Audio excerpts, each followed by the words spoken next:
मैंने मेडिटेशन में देखा कि एक दिन एक योगिनी मेरे मेडिटेशन में आ गई। तो हम्म। बोलते हैं हाँ, तो मुझे लगता है कि तुम्हारा सिलेक्शन आईआईटी कानपुर में हो जाएगा। तब तक मेरा रिजल्ट भी नहीं आया था। आप जब मेडिटेशन की बातें करते हो या अध्यात्म की बातें करते हो, तो क्या ऐसा होता है कि ये चीजें जब होती हैं तो आपका इंट्यूशन भी एनहांस हो जाता है?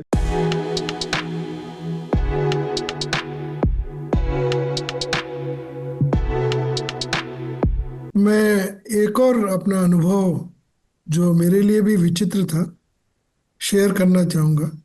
मैंने मेडिटेशन में देखा कि एक दिन एक योगिनी मेरे मेडिटेशन में आ गई और उसने अपने आप कहा कि मैं योगिनी हूँ। हम्म। तो उस समय तो मैं इतना नहीं जानता था योगिनियों के बारे में। हम्म। और उसने अपना कुछ नाम बताया, चंद्र घंटा या चंद्रहास ऐसा। हम्म। और उस नाम को मैंने समहाउ याद करने की कोशिश की और याद किया। हम्म। फिर मैंने गूगल किया। उसमें था कि 64 योगिनी का मंदिर है जबलपुर में, ओके। उड़ीसा में। तो हम्म। मैंने निश्चय किया अब मैं जाऊंगा इंडिया तो वहां जाऊंगा। और हम्म। वास्तव में मैं गया भी हम्म।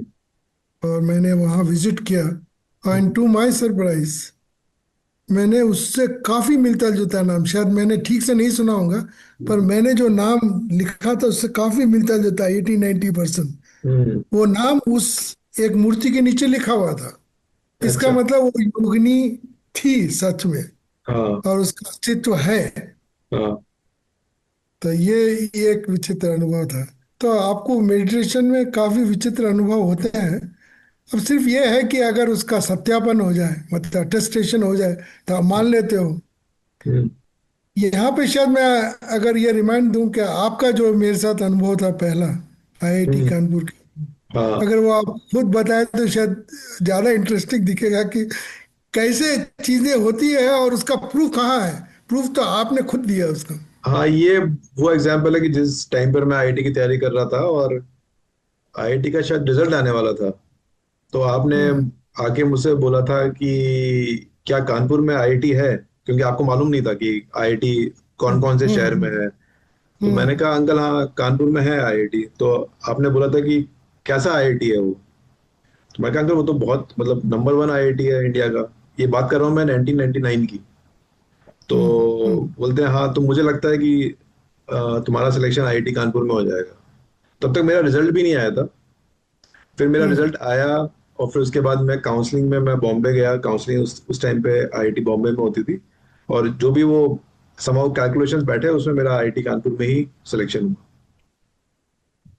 अब जैसे ये आपके साथ खुद अनुभव हुआ तो आप मानने लगोगे कि नहीं तो कुछ मैं चीजें जानी जा सकती है। नहीं तो मैं इसमें ना थोड़ा सा आपसे वो चाहूंगा कोरिलेशन कि आप जब मेडिटेशन की बातें करते हो या अध्यात्म की बातें करते हो, तो क्या ऐसा होता है कि ये चीजें जब होती हैं तो आपका इंट्यूशन भी एनहांस हो जाता है?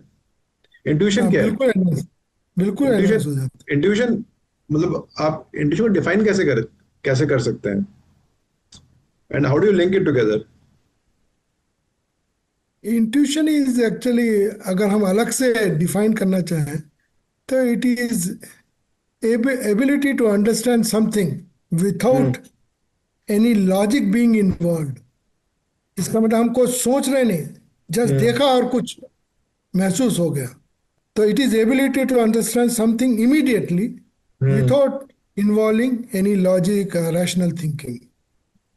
तो आप कह रहे हैं कि जो लोग मेडिटेशन करते हैं उनका इंट्यूटिव पावर अपने आप एनहांस हो जाता हाँ है, क्या ये सच है? बिल्कुल हो और जाता है। एक एक चीज ये भी है कि जो मैंने आपसे पहले पूछा था कि मेडिटेशन एक तो हो गया कि आपने कोई मंत्र पढ़ा और आपको शायद भगवान को जानने या प्राप्त करने की इच्छा है, पर मेडिटेशन क्या किसी और फॉर्म में भी यूज किया जा सकता है, या मेडिटेशन किन चीजों में हेल्प कर सकता है? जैसे एक तो हो अब गया कि जैसे आप भगवान के लिए कर रहे हो, पर एज अ सपोज एनीबडी, उसको किस तरह से मेडिटेशन किसी को भी कैसे क्या फायदा देता है? अगर यहाँ पे ये मेरे लिए बहुत इंटरेस्टिंग है टू कोट कि हम्म। अगर आपने रामानुजम मूवी देखी है, नहीं, मैंने देखी नहीं है, हाँ, लेकिन उसमें क्या है? तो उसमें वो हर रोज नए नए प्रॉब्लम्स लेके आते थे, हम्म। थियरम्स या एक्सियोम्स। हम्म। तो उसको टीचर ने एक दफा उनके प्रोफेसर ने पूछा कि how do you get all such wonderful. तो उन्होंने कहा mother goddess appears in my dream and hmm. She is giving me solution to all my problems. और ये इवन वो जो मूवी दिखाई गई है उसमें हम्म। ये रेफरेंस आता है। तो ओके। इसका मतलब अगर रामानुजम को आप मानते हैं तो हम्म। रामानुजम को भी देवी माँ के दर्शन होते थे और हम्म। उनसे ये मिलते थे, मतलब सॉल्यूशन मिलते थे। और मैं अगर दूसरी तरीके से बात करूं कि ऐसा कहा जाता है कि कई बड़े बड़े आविष्कार हम्म। सपने में ही हुए। तब हम्म। सपने में फिर आप बोलेंगे वो सबकॉन्शियस माइंड है, वो कुछ एक्सप्लेनेशन अलग है।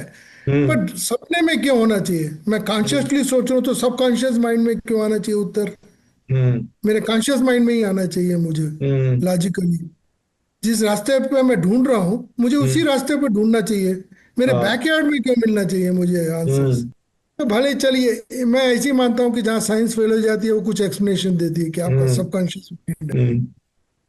तो हम किस बात बारे में बात कर रहे थे? मैं थोड़ा हम इंट्यूशन, हाँ हम इंट्यूशन के बारे में बात कर रहे थे। तो आपने कहा कि अल्टीमेटली इंट्यूशन एनहांस हो सकता है, और आप ये इफेक्टिवली कहना चाह रहे हैं कि अगर कोई आदमी मेडिटेशन रेगुलरली करता है तो उसको, क्या ये कहना सही होगा कि लाइफ की कई प्रॉब्लम्स जिनसे वो स्ट्रगल कर रहा है उसके सॉल्यूशंस भी मिल सकते हैं? यस, बिल्कुल मिल सकते हैं। ये सही है, मतलब ये स्टेटमेंट सही है जो मैं बोल रहा अब हूँ? अब आप ऐसा सोचिए कि जैसा आपकी चिंता, आपको चिंता है कि मेरी सीट कहाँ मिलेगी हम्म। और उसका एक उत्तर मिल रहा है, तो वो हम्म। किसने दिया उत्तर आपको? किसी हम्म। जिसको इंट्यूशन था उसी हम्म। ने तो दिया ना। इसका हम्म। मतलब इंट्यूशन से कई सारे प्रश्नों के उत्तर ढूंढे जा सकते हैं। हम्म। जैसा ओके। केकुल के बारे में कहते हैं हम्म। कि वो बेंजिन बेंजिन करेक्टर के बारे में, कि बेंजीन के वो बारे में, हाँ। निश्चय नहीं कर पा रहा था कि कार्बन आइटम्स जो इलेक्ट्रॉन्स है कैसे घूमते हैं। हम्म। तो उसे सपने में दिखाई दिया कि एक सांप अपनी ही दुम को खाने की कोशिश कर रहा है। हम्म। वहां से उसने उसने वो करेक्ट वो लिया फॉर्म और हम्म। उसको दिया। वो अभी हाँ। स्टिल वही माना जाता है। हाँ। तो मतलब सपने में सॉल्यूशन मिला उसको। अंकल, आप कुछ इंट्यूशन के, जो आपके रियल लाइफ में कुछ ऐसे एग्जांपल्स हैं इंटरेस्टिंग जो मैंने सुने हुए हैं, उनके कुछ एग्जांपल्स देना चाहेंगे जो आपको, आप बताना चाहेंगे जो यूजुअली सुनने में लगेगा कि ये कैसे हो गया, लेकिन वो है, जो सच है वो हुआ है वैसा? इंट्यूशन। हाँ, इंट्यूशन बेस्ड कोई एग्जांपल्स हैं आपके पास आपकी लाइफ में जो आप बताना चाहेंगे कि वेयर योर इंट्यूशन वर्क और somebody else's इंट्यूशन वर्क? हाँ मतलब मेरे पास एक तो मेरी स्पिरिचुअल लाइफ से जुड़ा हुआ है, इसलिए मैं हम्म। उसको कोट करना चाहूंगा। हम्म। ये बात है समवेयर 1980 के आसपास की। हम्म। उस समय मैं काफी पूजा पाठ करने लगा था और मुझे अनुभव होने लगे थे, और मैं चाहता था कि मुझे कोई मार्गदर्शन और मिले। हम्म। तो मैंने निश्चय किया कि मैं अपने जो अब मेरे गुरुजी हैं हम्म। उनको कांटेक्ट करता हूँ। तो हम्म। वो पंजाब में रहते थे। तो मैंने उनसे संवाद किया और उन्होंने कहा ठीक है आप आ सकते हो, हम्म। महाराज जी से आके मिल सकते हो। तो मैंने टिकट्स बुक कर दी, हम्म। Railway tickets. और जब जिस दिन जाने के आसपास मैंने एक दो दिन पहले देखा, हम्म। जब टिकट ढूंढने लगा तो मुझे लगा कि टिकट ही नहीं मिल रही है मुझे। मैंने हम्म। बहुत ढूंढा, वो हम्म। रेलवे टिकट्स ही नहीं मिली जो मुझे, जिससे मैं जालंधर जाने वाला था। हम्म। तो उस समय सरप्राइजिंगली मुझे ये दुख नहीं हुआ कि टिकट क्यों नहीं मिल रही है। मुझे हम्म। ये ख्याल आया कि शायद गुरुजी मुझे अभी दर्शन देना नहीं चाहते, इसलिए हम्म। ये ऐसा है। तो हम्म। उन दिनों ना तो ट्रंक कॉल होते थे, उन दिनों तो सिर्फ लैंडलाइन होती थी, या बहुत कोई अर्जेंट बात करना चाहता तो ट्रंक कॉल से करता था। तो हम्म। मुझे कोई समाचार नहीं था, कोई इन्फॉर्मेशन नहीं थी कि हम्म। वहाँ क्या हो रहा है। तो हम्म। 3 दिन के बाद मुझे एक खत मिला। हम्म। उसमें लिखा था कि आप जलंधर ना आए, हम्म। महाराज जी अर्जेंटली दिल्ली चले गए हैं, हम्म। तो आप किसी और समय आ सकते हैं। तो जो हम्म। मेरा ये फीलिंग थी, गट हम्म। गट फीलिंग हम्म। कि मुझे शायद महाराज जी अभी दर्शन देना नहीं चाहते, एकदम हम्म। सही हुई। और इस बारे में मैंने मतलब आशा से अपनी पत्नी से दर्शन डिस्कस किया कि हम्म। मुझे लगता है कि मुझे अभी महाराज जी बुलाना नहीं चाहते। हम्म। तो ये तो एक, क्योंकि हम्म। ये मेरे और दूसरा मुझे याद आता है कि मैं एनआईएन में एआरओ पोस्ट पे काम कर रहा था। मतलब उस हम्म। समय मेरी बेसिक थी ₹650 पर हम्म। मंथ। हम्म। और मैंने एक दिन जाते समय, कैंटीन जाते समय, अपनी नोटिस बोर्ड पे एक एडवर्टाइजमेंट देखी हम्म। जो डीएमआरसी जोधपुर के लिए थी। हम्म। SRO पोस्ट, मतलब 1100 बेसिक, तो ओके। 550 से 1100 बेसिक। 100% तो इंक्रीमेंट। जैसे, हम्म। हाँ, जैसे मैंने उसे देखा, हम्म। मुझे लगा कि ये पोस्ट मेरे लिए है। हम्म। और मुझे इतनी स्ट्रांगली लगा कि इसका जाके मैंने मेरे एक फ्रेंड से डिस्कशन कर लिया, जो थोड़ा स्पिरिचुअल था। मतलब मैं उससे हम्म। चाहता था कि इसका हम्म। क्या मतलब है, कि मुझे ऐसा फीलिंग क्यों आ रही है। तो हम्म। मैंने उसको जाके कहा कि देखो, मैंने ये देखी, मुझे लग रहा है ये पोस्ट मेरे लिए है। हम्म। तो मुस्का, उसने ज्यादा कुछ नहीं कहा। हम्म। उसने कहा हाँ, कभी कभी ऐसा लगता है कि कुछ हम्म। चीजें आपके लिए है, ये आप सोच रहे होंगे इसलिए ऐसा होगा। बात हम्म। आई गई हो गई। हम्म। फिर मैंने उसको वो पोस्ट को अप्लाई किया, और फिर मैं इंटरव्यू के लिए पहुंचा। इंटरव्यू दे के जब मैं बाहर निकला, हम्म। तो आप ऐसे कह सकते हैं कि मेरे पाँव जमीन पे नहीं थे, मुझे लग रहा हम्म। था कि मैं हवा में उड़ रहा हूँ। और हम्म। मैंने आते ही, मेरा जो एक और फ्रेंड था जो मेरे साथ इंटरव्यू अटेंड कर रहा था, मैंने उससे कहा कि आई एम सेलेक्टेड। तो वो तो मेरा कॉम्पिटिटर था एक्चुअली, हम्म। एक तरह से। तो हम्म। उसने भी कुछ नहीं कहा। मैंने कहा मैं अभी जोधपुर जाके देखना चाहता हूँ। तो वो बोला अरे अभी रिजल्ट तो आने दो, जब जोधपुर चले जाना। तो फिर कालांतर में वो पोस्ट मुझे मिली, और मैं 86 से 2000 हम्म। जोधपुर में रहा। और आप लोगों से वहीं तो मेरी मुलाकात हुई। हाँ। तो ये इतना स्ट्रांग था, इतना स्ट्रांग था कि I hmm. Can never forget it. आपने एक दो एग्जाम्पल और बताए थे।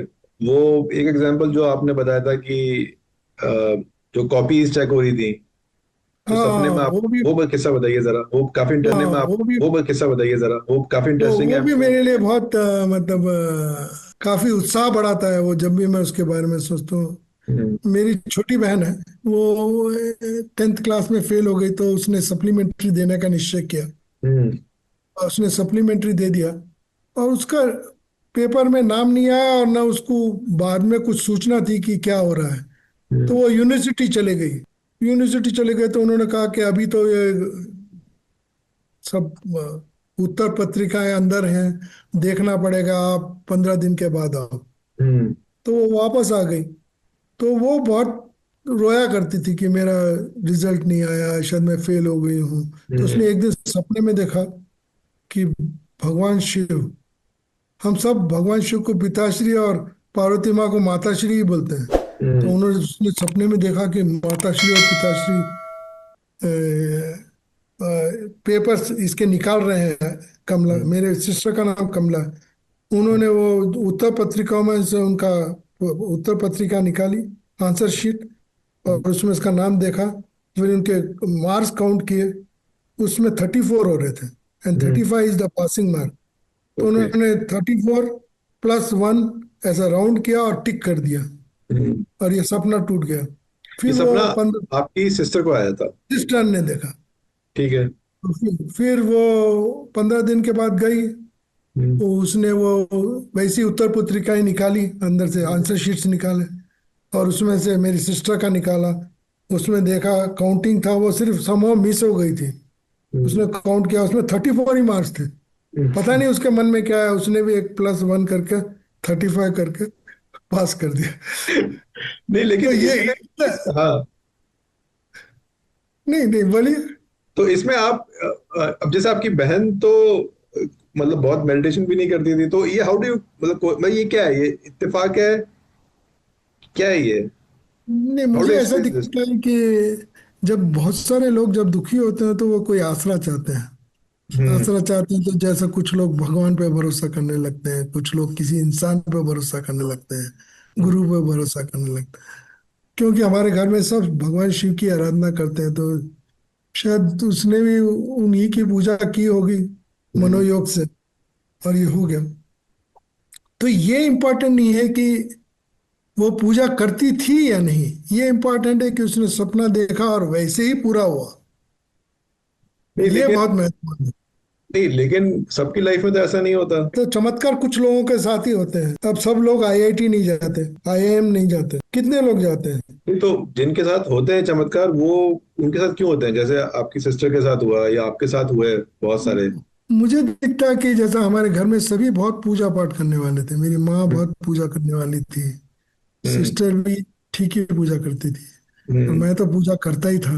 हो हम्म। सकता है, हम्म। अगर, मैं अपने आप पे क्रेडिट नहीं लेना चाहता, उस समय हम्म। मैं बहुत पूजा किया करता था। हम्म। तो हो सकता है कि भगवान ने सोचा ठीक है, हम्म, क्योंकि भगवान को भी कभी कभी दया आ जाती है, जब बहुत एक इंसान बहुत रोता है उसका नाम लेके, हम्म। तो मुझे लगता है कभी कभी दया आ जाती है तो कर देते हैं कुछ एक मेरा बार। एग्जाम्पल, हाँ एक एग्जाम्पल आपने और बताया था, वो मुझे याद आ रहा है, जिसमें वो किताब खुलने का था कि, या ये था कि आप कोई नंबर गैस करिए, आप फ्रेंड्स वॉक कर रहे थे, उन्होंने कहा नंबर गैस करो, कुछ ऐसा किस्सा था ना? हाँ मतलब वो तो था, उससे एक बुक खोलने का भी था। हम्म, वो मेरे लिए भी खूब बहुत आश्चर्यजनक था। हम्म, मुझे याद आता है कि मेरे सभी मित्रों को मेरे इंटरेस्ट मालूम है हम्म, कि ड्रीम, पैरासाइकोलॉजी, मंत्र, ये सब सब कुछ सब जानते हैं। हम्म, तो जब मैं मेरे मित्र के घर पहुंचा तो उसने मुझे दिखती कहा, "ओ, आजा रामनाथ, मैं तेरे को एक इंटरेस्टिंग आर्टिकल दिखाता हूँ।" हम्म, तो मैं भी उत्साहित हो गया कि ये क्या दिखाना चाहता है मुझे। हम्म, तो मैं बैठ गया जाके उसके ड्राइंग रूम में। फिर वो तुरंत पुस्तक लेके आ गया, एक 700 800 पेजेस की बुक हो रही होगी। हम्म, वो लेके आ गया और वो खोलने लग गया पन्ने। थोड़ी देर हो गई, 5 मिनट, 6 7। वो पता नहीं, मैं सोच रहा हूँ वो ढूंढ रहा है, पर वो 5 7 मिनट के बाद बोला, अरे यार मुझे नहीं मिल रही है, ठहरो मैं आपके लिए पानी लेके आता हूँ। तो हम्म, जैसे घटना हुई मैं वैसे ही बताऊंगा तो थोड़ा इंटरेस्टिंग हाँ, दिखेगा। हाँ, उसने कहा मैं थोड़ा पानी लेके आता हूँ, मैं बोला ठीक है। तो उसका फर्स्ट अटेम्प्ट फेल हो गया। तो पानी लेके आया, पानी लेके आया, मैंने पी लिया। फिर वो पुस्तक लिया उसने, अब ये उसका सेकेंड अटेम्प्ट है। फिर वो ढूंढने लग गया, फिर 5 7 मिनट हो गए उसको नहीं मिला। बोला अच्छा मैं थोड़ा चाय बोल के आता हूँ। फिर उसने क्लोज की, चाय बोल के आया, और फिर तीसरा अटेम्प्ट आके करने लग गया। तीसरा अटेम्प्ट भी फेल हो गया, फिर चाय आ गई, हम चाय पीने लग गए। वो आपको कोई एक स्पेसिफिक आर्टिकल पढ़ाना चाहते थे? हाँ, आर्टिकल, एक स्पेसिफिक आर्टिकल दिखाना चाहता था। ठीक तब है। उसका थर्ड अटेम्प्ट फेल हो गया, हमारी चाय चाय पी ली, खत्म हो गई। फिर वो अब हतोत्साहित हो चुका था अब तक। हम्म, तो बोला मैं बाद में ढूंढ के बताता हूँ यार। तो मैं बोला अच्छा मुझे दिखा वो बुक कौन सी है। हम्म, मैंने बुक लिया और ऐसे ओपन किया। Oh my God, to my surprise it was that article which he was trying to show me. Hmm, so it was so, मतलब मेरे लिए इतना आश्चर्यजनक था कि मैंने हम्म, खोला और वो ये वही पे था जो। फिर हम्म, मैं सोचने लगा कि ये उसकी बुक है, हम्म, उसका इंटरेस्टेड आर्टिकल है, उसको पता है कि दाएं हैं बाएं हैं बीच में है। मुझे हम्म, तो कुछ भी पता नहीं था, पर हम्म, मेरी क्यूरियोसिटी थी कि मैं वो देखूं। हम्म। तो मैंने जस्ट खोला और वो मिला। अब इसका एक्सप्लेनेशन साइंस के पास क्या होगा? हम्म। तो ये अगर मैं कोइंसिडेंस है, उसके, इसको हम कोइंसिडेंस बोलेंगे, इत्तेफाक। हाँ हाँ कोइंसिडेंस कह सकते हैं। हाँ कोइंसिडेंस ही कहेंगे, क्योंकि जिसका कोई एक्सप्लेनेशन नहीं उसको कोइंसिडेंस ही बोलेंगे।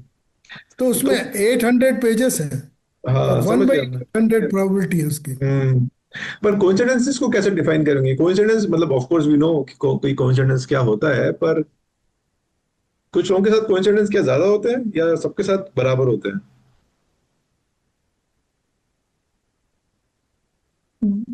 जिन खोजा तिन पाइया गहरे पानी पैठ, मैं मूर्ख बुरन डाला रहा किनारे बैठ। तो जो इन चीजों में इंटरेस्ट लेने लगते हैं उनको हम्म, वो दिखने लगता है। तो हम्म, मैं ड्रीम में विश्वास करता हूँ तो ड्रीम में मुझे संकेत मिलते हैं। हम्म, मैं ऐसे दूसरों के लिए संकेत ढूंढता हूँ तो मुझे संकेत मिलते हैं। हम्म, तो खैर आपने पूछा कि कोइंसिडेंस क्या है। तो अब ऐसे मैंने एक्चुअली इसका काफी लिटरेचर देखा है, पर हम्म, मुझे कभी इतना सेटिस्फैक्ट्री कोई डेफिनेशन नहीं मिला। हम्म, जैसा कैजुअली लोग बोलते हैं कि when two events happens together at the same time we call it coincidence. Hmm, पर मुझे इससे सेटिस्फेक्शन नहीं है, क्योंकि मैंने देखा कि जॉन एफ कैनेडी हम्म, और अब्राहम लिंकन की जिंदगी हम्म। के कुछ घटनाओं को जोड़ के देखा गया और हाँ, उसको कहा काफी। गया कि इट इज ए कोइंसिडेंस। तो हम्म, वो तो 100 ईयर्स अपार्ट था। हम्म, तो मुझे लिखा है, जब डेफिनेशन में आप बोलते हैं same time, hmm, then it is not applicable. फिर हम्म, मैंने अपना एक डेफिनेशन बनाया, हम्म, इससे शायद आप सहमत होंगे, being an intellectual. Event, two events which happen independently, हाँ, two events which happen independently hmm. If they are found to be related somehow, hmm. then we call it is a coincidence. इसका मतलब दो घटनाएं अपने आप हो चुकी हैं, हम्म। पर उनमें कुछ समानताएं आ जाती हैं कहीं हम्म। से, तो हम हम्म। बोलते हैं ये संयोग है। तो ये मैंने डेफिनेशन दिया है। तो क्या आप ये कहेंगे कि जो स्पिरिचुअली थोड़ा एडवांस्ड है उसको ये रियलाइजेशन ज्यादा ढंग से वो गेज कर पाएगा रियल लाइफ में कि कोइंसिडेंस हो रहा है, या उसके साथ ऐसे कोइंसिडेंसेस ज्यादा होंगे? क्या ऐसा सच है? ये क्या कहना सही होगा? या रियलाइज ज्यादा कर पाएगा वो? he'll be able to see patterns which possibly usually people would not be able to see. क्योंकि आप ऐसे भी कह सकते हो कि क्योंकि कोइंसिडेंस तो हम होने के बाद हम लोग we are trying to compare the data and then saying कि ये कोइंसिडेंस है। हम्म। हम्म। आप जैसा आम तौर पे लोग बोलते हैं कि जैसा मान लीजिए कि मैं और आप रिलेटेड हैं और आपका भी बर्थडे और मेरा भी बर्थडे एक है, तो ये हम्म। जबरदस्त कोइंसिडेंस है। हम्म। हम एक मूवी देखने जाते हैं, वहां आपका एक परम मित्र भी आ जाता है अपने परिवार के साथ, ये हम्म। भी एक कोइंसिडेंस है। हम्म। आप सिंगापुर घूमने जाते हैं, वहां आपका एक अच्छा मित्र मिल जाता है, हम्म। वो भी कोइंसिडेंस है। मतलब this is not planned, but hmm. You are meeting somebody. Hmm. तो ये तो कॉमन हो गई, या मैं आपके बारे में सोच रहा हूँ और आपका फोन मुझे आ जाता है, हम्म। ये भी कोइंसिडेंस है। हम्म। तो कोइंसिडेंस तो हम some pattern we are trying to see between two independently happen events में कुछ घटनाएं देखने की कोशिश कर रहे हैं। हम्म। हम्म। Got it. सही है। अंकल, मैं आपके साथ काफी सारी चीजें डिस्कस करना चाहता हूँ, क्योंकि मुझे मालूम है हम लोग, आपने जो रिसर्च करी है उस पर काफी डिस्कस कर सकते हैं, स्टैटिस्टिक्स पे डिस्कस कर सकते हैं, ड्रीम्स पे बहुत डिस्कस कर सकते हैं, और मुझे मालूम है आपको पैरानॉर्मल पैरासाइकोलॉजी में बहुत इंटरेस्ट है, हम वो भी डिस्कस कर सकते हैं। लेकिन मैं उसको इसको किसी और दिन के लिए रखूंगा, क्योंकि आई थिंक हम लोग थोड़ा टाइम से बाउंड है। तो मैं आपसे एक या दो क्वेश्चंस और पूछना चाह रहा था जस्ट रैप करने के पहले। Since you have led a long life full of events, आप इंडिया में रहे हैं, अभी आप मंगोलिया में हैं, आपने पढ़ाया भी है, तो अगर मैं ये कहूँ कि suppose you were to go back, और आप जब अपने ट्वेंटीज में थे, तो आप हम्म। अपने ट्वेंटीज वाले रामनाथ को क्या एडवाइस देना चाहेंगे? क्योंकि आई एम श्योर आपने जब ट्वेंटीज में थे तो आपकी कुछ अंडरस्टैंडिंग थी of life, and now you have led a whole life, a good life. तो कुछ चीजें ऐसी हैं जो आपको लगता है कि आपने अब सीखी हैं जो उस टाइम आपको नहीं पता थी। मतलब what is the biggest learning you so you can say probably you have now which you did not have से इन योर ट्वेंटीज? एक या दो चीजें। मुझे दिखता है कि यंग डेज में आप हठपूर्वक कोई भी साधना कर सकते हो, हठपूर्वक, ओके। आपके शरीर को कुछ नहीं होगा। हम्म। पर इस ओल्ड एज में आकर अगर आप वही हठपूर्वक साधना करना चाहेंगे तो आपको हम्म। बहुत सारी समस्या आएंगी। तो मैं हम्म। बोलूंगा, अगर आप मेडिटेशन कर रहे हो या ध्यान लगा रहे हो या कुछ भी कर रहे हो, hmm. First principle is be relaxed. कुछ भी जबरदस्ती मत करिए, हम्म। आराम से करिए, आराम से बैठिए, आराम से करिए, किसी हम्म। चीज को रोकने की कोशिश मत करिए। हम्म। मतलब तो, पर मैं जब यंग डेज में मैं त्राटक करता था। ओके। त्राटक इज बेसिकली फोकसिंग, हम्म। और वो उस समय तो चल जाता है। अभी मैं त्राटक करता हूँ तो मुझे सर दर्द होने लगता है। हम्म। और वो एक तरह से हठ योग है। उस समय हम्म। शायद आप कुछ कर रहे हैं तो भगवान भी कृपा करके उसके रिजल्ट दे दे, तो आपको लगता है कि ये एक तरीका है। हम्म। पर मुझे दिखता है कि त्राटक यंग डेज में ठीक है, not hmm. In old age. Old age में आप रिलैक्स रहिए, जो भी कर रहे हैं आप आराम से करिए, कोई जल्दी नहीं, कोई अपोजिशन नहीं। हम्म। या कुछ लोग बोलते हैं कि जस्ट ऑब्जर्व योर थॉट्स, कुछ कहते हैं ऑब्जर्व योर ब्रीदिंग, कुछ लोग कहते हैं कि focus on your heart, focus on hmm. Your. तो बहुत सारे तरीके हैं, अगर आप देखने जाओगे तो शायद कई तरीके मिल जाएंगे, क्योंकि जैनिस अलग बोलेंगे, बुद्धिस्ट हम्म। अलग बोलेंगे। हम्म। तो बेसिकली ये है कि to know yourself, we have unlimited, okay. Unlimited powers. Got it. तो अंकल, जस्ट टू कंक्लूड, मतलब how will you summarise if suppose there is a person who is a non believer, तो उसको आप, मतलब and if suppose he wants to explore, what is the best way of going about it? Explore God? How? What is the best way of exploring God?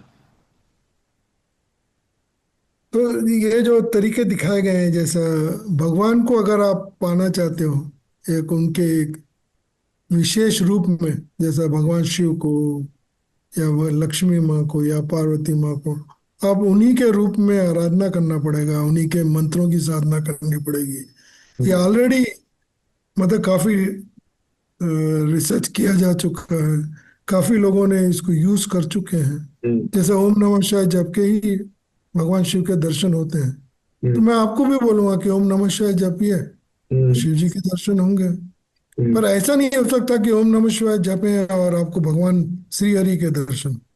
हम्म, तो मतलब कुछ research किया जा चुका है ऑलरेडी, इतने सालों से हम्म, हजारों लाखों करोड़ों लोगों ने इस नाम को जपा होगा। हम्म, इसका मतलब उसमें एक शक्ति आ चुकी है, जपते जपते हम्म, लोगों की आस्था उस मंत्र में जा चुकी है। हम्म, मैं इवन ये मानता हूं कि अगर मैं आप पे विश्वास करने लगूं हम्म, कि you will do wonderful thing, hmm, even this indirectly gives you strength. You may not notice, but this is hmm, that's why when leaders are followed by many people, hmm, they rise to the maximum. But hmm, when people start hating, they come hmm, down. Faith is a big अब thing. समझिए, हम्म, अब जैसे मोदी जी हैं, हम्म, अब जितने लोग like कर रहे हैं तो उनको हम्म, अनस्टॉपेबल है। हम्म, पर सपोज कल किसी कारणवश लोग हेट करने लग जाए तो उनके हम्म, पास अब ये ताकत नहीं रहेगी। हम्म, तो directly indirectly we all share energies and feelings, hmm, and just feelings, energies also. Hmm, While we shake hand, hmm, yes. While we touch feet, yes. Hmm, hmm, When we bless, yes. It is all transfer of energies. हम्म, तो हमारे जो पूर्वज थे वो काफी बुद्धिमान थे, उनको पता था कि कैसा करना चाहिए। इसलिए उन्होंने छोटों को कहा कि पाँव छूइए। तो हम्म, जिसके आप पाँव छूते हैं उससे आप एनर्जी ले रहे हो। हम्म, जो ब्लेसिंग दे रहा है आपको वो एनर्जी दे रहा है। हम्म, तो और इवन जब आप ऐसा करते हो, हम्म। actually energy is going. It is all the game of energies. You have all, everything. चलिए uncle, I think with that we come to the end of this discussion. मैं आपको एक बार फिर से रिक्वेस्ट करूंगा, फ्यूचर में हम लोग फिर से इस पे बैठेंगे। पर आज इतना समय देने के लिए थैंक यू सो मच। मुझे खुद अच्छा लगा इन सब विषयों पे बात करके। ये तो मेरे दिल के करीब करीबी सब्जेक्ट्स है। इसमें तो मैं आधी रात को भी करना डिस्कशन करना चाहूंगा। श्योर और अंकल, इनफैक्ट श्योर। कई लोगों से सत्संग भी करता हूँ इसी विषय में। Okay. Sure uncle, thank you so much, And thank I you. also must thank you for giving me the opportunity to express myself. अरे That too uncle, any about my favorite topic. Sure Okay. Uncle, thank you so much, Okay. Bye bye. Right, तो आज की बातचीत यहीं तक। आपको ये बातचीत कैसी लगी प्लीज मेरे को जरूर बताइए, कमेंट्स में बता सकते हैं, आप मेरे को ईमेल भी कर सकते हैं। अगर आप किसी ऐसे इंटरेस्टिंग आदमी को जानते हैं जिसके बारे में आपको लगता है कि मुझे उससे बातचीत करनी चाहिए और उसके एक्सपीरियंसेस हमें इस प्लेटफॉर्म पे शेयर करने चाहिए, तो आप प्लीज वो इन्फॉर्मेशन भी मेरे साथ शेयर करिए। ठीक है, तो आज का यहीं तक, फिर मिलते हैं हम दोबारा बहुत ही जल्दी। Thank you so much, bye.